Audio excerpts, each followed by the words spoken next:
நாட்டுக்குள்ள நான் என்னைக்குமே அனுமதிக்க மாட்டேன்னு இந்தியாவிலேயே ஒரு முதல்வர் தைரியமா சொல்றாருன்னா அது நம்முடைய தமிழக முதல்வர் அவர்கள் மட்டும்தான்.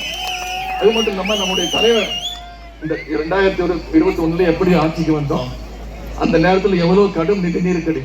ஆனா நம்முடைய தலைவர் அவர்கள் சொன்ன ஒரு வாக்குறுதியும் ஒண்ணா நிறைவேற்றி வந்திருக்கார். தலைவர் வாக்குறுதி கொடுத்தார், தேர்தல் அறிக்கையில கொடுத்தார். 5 கையெழுத்து, முதல் 5 கையெழுத்துல முதல் கையெழுத்து என்ன? மகளிருக்கு கட்டணம் இல்லா பேருந்து வசதி. யூஸ் பண்றீங்களா இல்லையா? Pink bus. நான் இப்ப 2 நாளா சுத்திட்டு இருக்கிறேன், எல்லா இடத்துலயும் பாக்குறேன், நிறைய பிங்க் பஸ் போகுது. வெறும் மகளிர் தான். ஆனா ஒரு திட்டத்தை எப்படி யூஸ் பண்ணணும், எவ்வளவு அதிகமா யூஸ் பண்ணணும் மகளிர் கிட்ட தான் கத்துக்கணும். ஏன் தெரியுமா சொல்றேன்? ஏன்னா நீங்க தான் பஸ் ஓனரு. பஸ் ஓனரே நீங்க தான். இது வரைக்கும் 3 வருஷத்துல 455 வாட்டி பயணம் பண்ணிருக்கீங்க. நான் கிண்டலுக்காக சொல்லுவேன். அது எவ்வளவு அதிகமா நீங்க யூஸ் பண்றீங்களோ அதுதான் அந்த திட்டத்துடைய வெற்றி. ஒவ்வொரு மகளிரும் கிட்டத்தட்ட 800 ரூபாயில 900 ரூபாய் வரைக்கும் சேமிக்கிறீங்க ஒரு மாசமும். அதே மாதிரி புதுமை பெண் அப்படின்னு ஒரு திட்டம். வீட்டுல குழந்தைங்க பெண்கள் படிக்கணும், வீட்டை விட்டு வெளில வரணும். ஒரு 200 வருஷத்துக்கு இல்லை. ஆனா மறைந்த முதலமைச்சர் ஜெயலலிதா அம்மையார் இறந்த பிறகு இந்த அடிமை அதிமுக பாஜகவுக்கு அடிபணிஞ்சு நீட் தேர்வை உள்ள விட்டு அரியலூர்ல ஆரம்பிச்ச அனிதா, அரியலூர்ல ஒரு குழந்தை அனிதான்னு ஒரு பேரு, 1200க்கு 1176 மார்க் வாங்கிச்சு. அந்த குழந்தை உச்ச நீதிமன்றம் சுப்ரீம் கோர்ட் வரைக்கும் போய் சண்டை போட்டு தமிழ்நாட்டிலிருந்து நம்ம ஒவ்வொருத்தரும் வரி கட்டுறோம். 1 ரூபாய் நம்ம வரி கட்டணும்னா நமக்கு திருப்பி எவ்வளவு தெரியுமா தராங்க?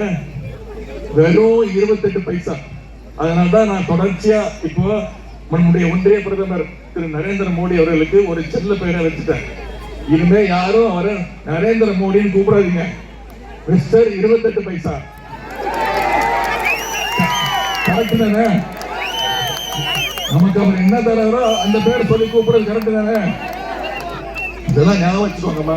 அது மட்டும் இல்ல, நம்முடைய கழக ஆட்சி அமையும் போது என்ன நடந்தது உங்களுக்கு தெரியும். கோவிட் 2வது பெருந்தொற்று. வீட்டுக்குள்ள எல்லாரும் அடைஞ்சு கிடந்தோம். மோடி என்ன பண்ணாரு? டிவியில ஒரு நாள் வந்து எல்லாரும் வீட்டுக்குள்ள போய் ஒளிஞ்சுக்கோங்க, வீட்டு கதவெல்லாம் அடைச்சுக்கோங்க சொன்னாரா இல்லையாமா? 6 மாசம் எல்லாரும் வீட்டுக்குள்ள ஒளிஞ்சு கிடந்தோம். எங்கேயும் போல, வேலை இல்லை, ஒண்ணும் கிடையாது. என்ன சொன்னாரு? திடீர்னு ஒரு நாள் வெளியில வந்து எல்லாரும் விளக்கு போடுங்க, எல்லாரும் தட்டு எடுத்துட்டு வாங்க, ஒலி எழுப்புங்க, கோவிட் பயந்து ஓடி போயிடும் சொன்னாரா இல்லையாமா? நீங்களாம் சில பேர் பண்ணிருப்பீங்க. பண்ணீங்களா? நான் பண்ணல. அப்படிப்பட்ட ஆட்சி தான் ஒன்றிய பாஜக ஆட்சி.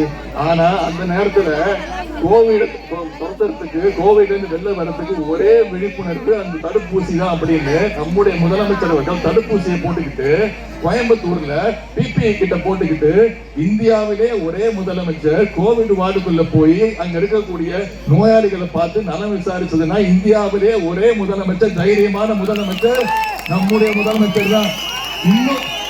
இன்னும் பெருமையா சொல்லணும்னா இந்தியாவுக்கே கோவிட்ல இருந்து எப்படி வெளில வரணும்னு வழிகாட்டியாக இருந்தது நம்முடைய தமிழ்நாட்டு மக்கள் தான். நீங்க தான். அந்த பெருமை உங்களுக்கு தான் சேரும்.